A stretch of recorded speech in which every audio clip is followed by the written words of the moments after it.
Hello दोस्तों, स्वागत है आप सभी का हमारे यूट्यूब चैनल पर। दोस्तों, आज हम पढ़ेंगे कक्षा 9 की नई एनसीईआरटी की पुस्तक गंगा का पाठ नंबर 3, जिसे लिखा है शेखर जोशी जी ने।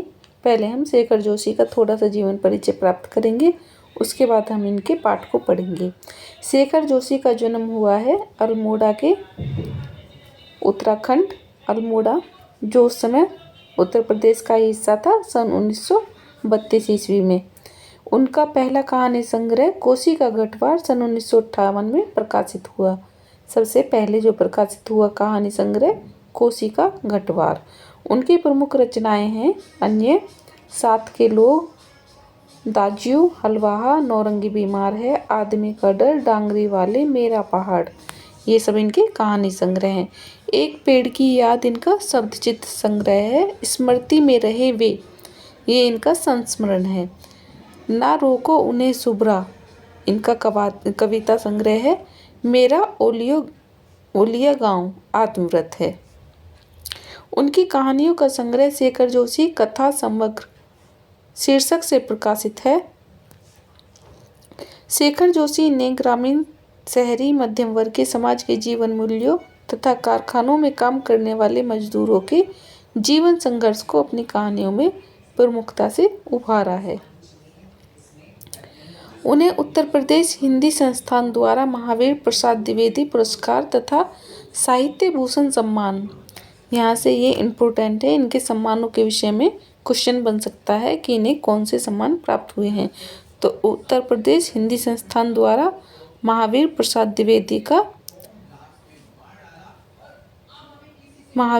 द्विवेदी पुरस्कार और साहित्य भूषण सम्मान। मध्य प्रदेश शासन के द्वारा इन्हें अखिल भारतीय मैथिली शरण गुप्त सम्मान तथा श्रीलाल शुक्ल स्मृति इफ़को साहित्य पुरस्कार से सम्मानित किया गया है। सन 1922 में इनकी मृत्यु हो गई है। अब इनकी कहानी का थोड़ा सा सार दिया हुआ है। संवादहीन जो इनकी कहानी है, एक ग्रामीण वृद्ध स्त्री के अकेलेपन की कहानी है। कहानी के दो प्रमुख पात्र हैं, जो एक वृद्ध स्त्री ताई और उनका मिट्ठू नाम का तोता। मिट्ठू ताई के लिए केवल एक तोता नहीं, बल्कि संवाद का माध्यम और ममता का केंद्र है। मतलब वो ताई जो है बिल्कुल अकेली हैं, तो वो मिट्ठू जो उनका तोता है उसी से वो बातचीत करती हैं, संवाद करती हैं। इन दोनों के बीच कभी प्रेमपूर्ण संवाद है तो कभी नोकझोंक भी रहती है। मनुष्य और पशु पक्षी के संबंधों को दर्शाने के साथ ही यह कहानी समकालीन जीवन यथार्थ की विसंगतियों जैसे पलायन, अकेलेपन और आदर्श एवं यथार्थ के द्वंद्व को अभिव्यक्त करती है। अब यहाँ से इनकी कहानी संवादहीन शुरू होती है, इसे पढ़ते हैं। गहरी सांस लेकर ताई कहती, भगवान कैसे नैया पार लगेगी। और बंद पिंजड़े में अपने पंखों को फड़फड़ाता उछल कूद मचाता मिट्ठू उत्तर देता, राम राम कहो, सीता राम कहो। ताई दोहराती, सीताराम सीताराम। ताई और मिट्ठू, मिट्ठू और ताई। अब ये ही दो प्राणी गांव के बीच में स्थित बड़े घर के उस सूने खंडर में एक दूसरे का सहारा देने के लिए रह गए थे। ताई ने अपने जीवन में अच्छे दिन भी देखे थे। पूत परिवार, बहू बेटियां, नौकर चाकर, गाय ढोर, क्या नहीं था बड़े घर में। देखते ही देखते क्या से क्या हो गया। बहू बेटे गांव का मोह छोड़कर शहरों के होकर रह गए। बेटियां अपने अपने हाथ पीले कराकर अपनी गृहस्थी में रम गई। किसके भरोसे कारोबार संभालता। धीरे धीरे सब पराए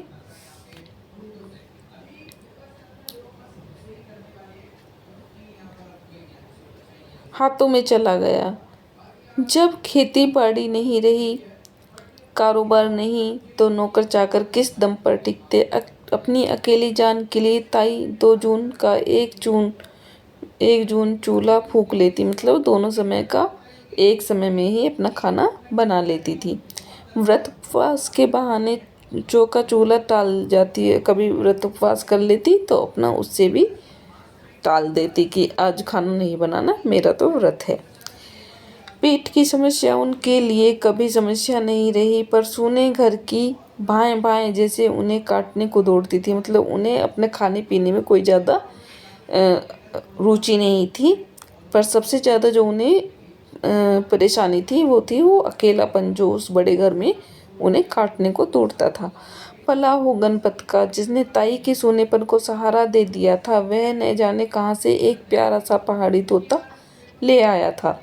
ताई की सारी ममता मिट्ठू पर बरस पड़ी। वह रात दिन मिट्ठू को लेकर ही बेचैन रहने लगी। जो ताई अपनी खातिर चूल्हा जलाने में आलस्य कर जाती थी, वही अब नियम पूर्वक मिट्ठू के लिए दाल भात बनाती, मिट्ठू के वक्त बेवक्त के तकाजों के लिए रोटी बचा कर रखती।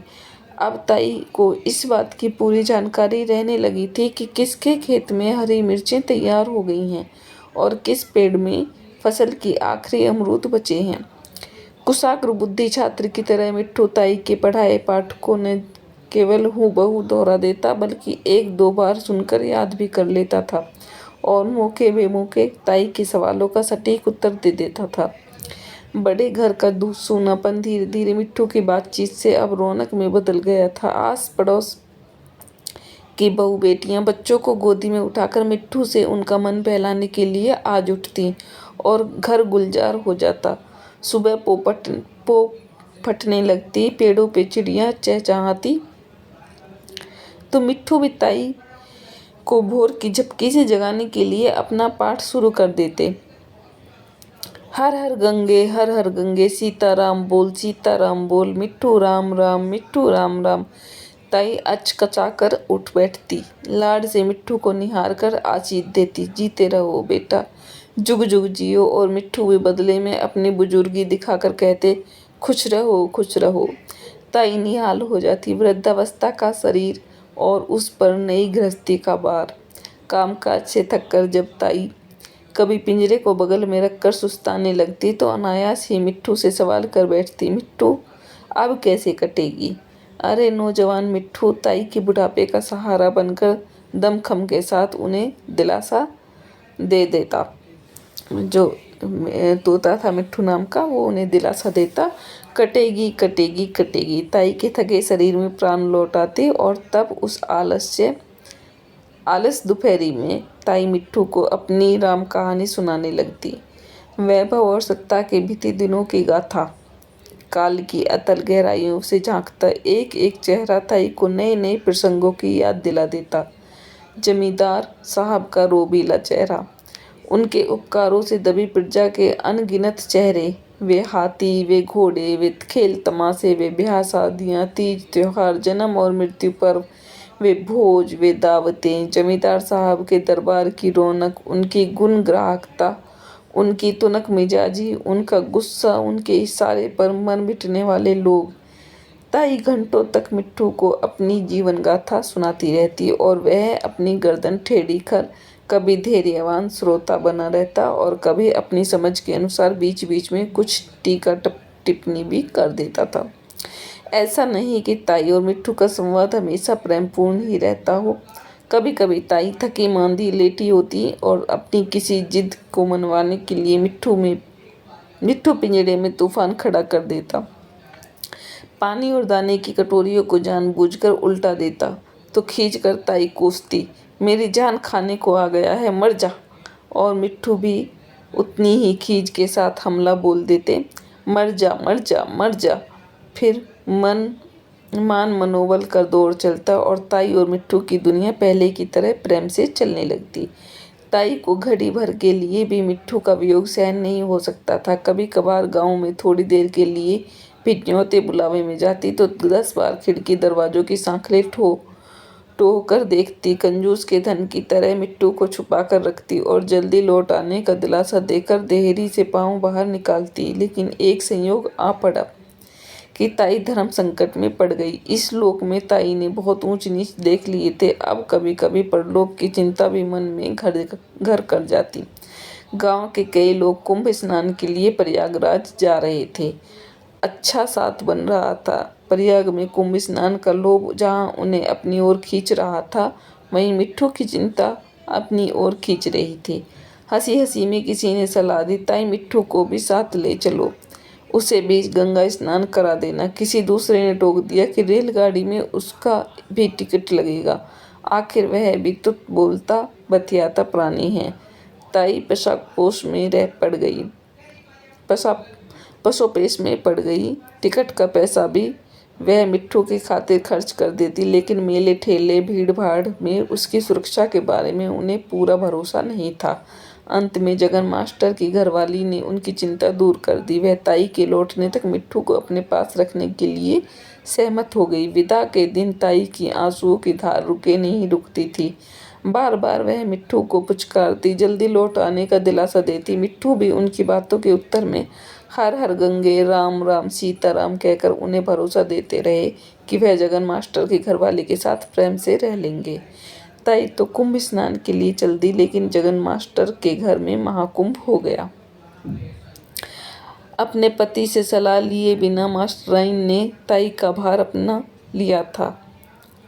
जगन मास्टर दूसरे मिजाज के आदमी थे। उन्होंने अपने कुछ नियम सिद्धांत बना रखे थे और भरसक कोशिश करते थे कि उनके कारण किसी को कोई कष्ट न पहुंचे। स्वतंत्र विचारों के आदमी थे, दूसरों की स्वतंत्रता पर बाधा नहीं डालना चाहते थे। पिंजड़े में बंद मिट्ठू को देखकर उन्हें बेचैनी होने लगती। जब जब मिट्ठू को देखते अपनी पत्नी की बुद्धि पर तरस खाते और अपने आप को भी दोषी अनुभव करते। जगन मास्टर के लिए जब मिट्ठू की यातना असहन हो गई, तब उन्होंने एक दिन कमरा बंद कर मिट्ठू के पिंजरे को ज़मीन पर रखा और उसका दरवाज़ा खोल दिया पिंजरे का, ताकि उसे कुछ देर के लिए ही सही खुली हवा में आने का मौका देकर अपने पाप का थोड़ा प्रायश्चित कर लें।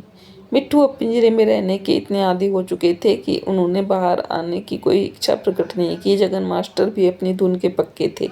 निकट में अनाज का थैला पड़ा हुआ था। उन्होंने मिट्टी में थोड़ा अनाज लेकर पिंजरे के दरवाजे से लेकर बाहर तक बिखेर दिया और स्वयं अलग हटकर उसे देखने लगे।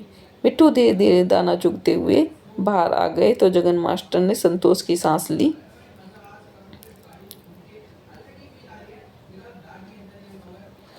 मिट्ठू फिर पिंजरे की छत पर बैठ गए। 1-2 घंटे बाद जगन मास्टर ने उन्हें पकड़कर फिर पिंजरे में बंद कर दिया और चैन की सांस लेकर पिंजरे को बरामदे में टांग दिया। अब जगन मास्टर हर रोज कमरा बंद करते, मिट्ठू को बाहर निकालने आने का आमंत्रण देते और उनके आज़ादगी का सुख भोगते। यह क्रम 3-4 दिन तक चला ही था कि एक दिन मिट्ठू की नज़र ऊपर खुले रोशनदान पर पड़ गई और सहज कौतूहलवश वह पिंजरे की छत से तिरछी आंख अपने लक्ष्य की ओर देखकर रोशनदान पर पहुंच लिए। जगन मास्टर का ध्यान अचानक गीता रहस्य से हटकर मिट्ठू के पंखों के फड़फड़ाहट पर गया, फिर रोशनदान पर बैठे मिट्ठू पर। जगन मास्टर हाथ में अनाज लेकर आ की गुहार लगा ही रहे थे कि मिट्ठू ने फिर तिरछी आंख से रोशनदान के बाहर की दुनिया की ओर देखा और ये गए वो गए, अकेले मिट्ठू क्या उड़े। आदर्शवादी जगन मास्टर के हाथों के सभी तोते उड़ गए। ढीली धोती को दोनों हाथों से संभालते हुए वह बाग में एक पेड़ से दूसरे पेड़ के पास मिट्ठू हुआ पुकारते हुए पसीना पसीना होते रहे और मिट्ठू एक डाल से दूसरी डाल पर, एक पेड़ से दूसरे पेड़ पर अपने पंख तोलने में मशगूल रहे। ताई के लौटने का दिन निकट आ रहा था। गांव में भी सभी के मन में इस अनहोनी घटना से गहरी आशंका को जन्म दे दिया था। घटना ने ताई के तेज स्वभाव के अतिरिक्त मिट्ठू के प्रति उनके लगाव को भी सभी जानते थे और लौटकर मिट्ठू को न पाने पर उनकी क्या दशा हो सकती है, इस अनुमान को भलीभांति लगा सकते थे। बहुत सोच विचार कर एक के बाद आखिर गणपत ने ही एक सुझाव दिया कि मिट्ठू की ही सूरत शकल का एक दूसरा तोता ले आया जाए, ताकि ताई को भ्रम में रखा जा सके। और दूसरे दिन सच ही वह तोता लेकर हाजिर हो गया। अब जगन मास्टर की जिंदगी का एक नया दौर शुरू हो गया। वह तोते को पिंजरे में रखकर पाठ पढ़ाने लगे, ताकि ताई के आने तक वह भी 2 अक्षर सीख ले। यह एक संयोग ही है कि जगन मास्टर ने अंतिम दिन ताई के मिट्ठू को गीता के 2-4 श्लोक रटाने की कल्पना की थी, ताकि गंगा स्नान का पुण्य अर्जन कर लौटी हुई ताई अपने मिट्ठू के मुंह से गीता सुन सके। लेकिन वह अनहोनी हो गई और अब जगन मास्टर अपनी फिक्र के मारे खाना पीना छोड़कर घंटों पिंजरे के सामने बैठकर रटते, मिट्ठू राम राम सीता राम हर गंगे हर गंगे। राम राम सीता राम बोलते बोलते उनका गला सूख जाता। मास्टराइन भोजन ठंडा होने की शिकायत करती तो आग्नेय दृष्टि से उनकी ओर देखकर पानी पीकर फिर दोहराते, राम राम सीता राम हर गंगे। फिर खींच कर कहते, मर जा मर जा। वह पिंजरे के अंदर से टुकुर टुकुर उन्हें देखता रहता। या शायद उनकी बेवकूफ़ी पर हंसता रहता हो। कुंभ स्नान से लौटकर सभी तीर्थयात्री अपने अपने घरों की ओर चल दिए, लेकिन ताई सीधे बड़े घर की ओर न जाकर जगन मास्टर के दरवाजे पर पहुंची। ताई सोच रही थी कि उन्हें देखते ही मिट्ठू राम राम सीताराम की रट लगाकर आसमान सिर पर उठा लेगा, पिंजरे में कूद फांद मचाकर तूफान खड़ा कर देगा। लेकिन वहाँ बैठे एवजी मिट्ठू ने उन्हें देखकर कोई हरकत नहीं की। वह केवल इधर उधर ताकता रहा। ताई अपने मिट्ठू को गुहार कर थक गई, लेकिन उनके सोनेपन का साथी न जाने किन अमराइयों में घूम रहा होगा।